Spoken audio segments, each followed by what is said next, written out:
Казвам се Петър Иванов и съм старши треньор в Национален спортен клуб Олимп.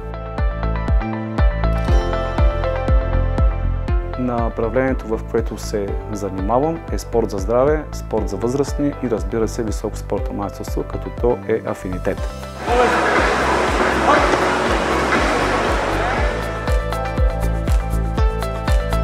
Основните умения, които ние развиваме в състезателите, са спортно-технически и тактически умения.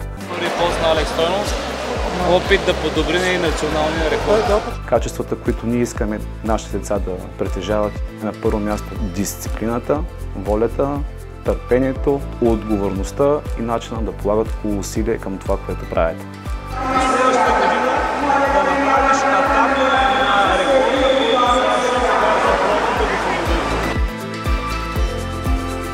Целите, които имаме ние във високото спортно майсторство с нашите деца, е да изградим световен шампион на международно ниво, а защо не и на олимпийски форми.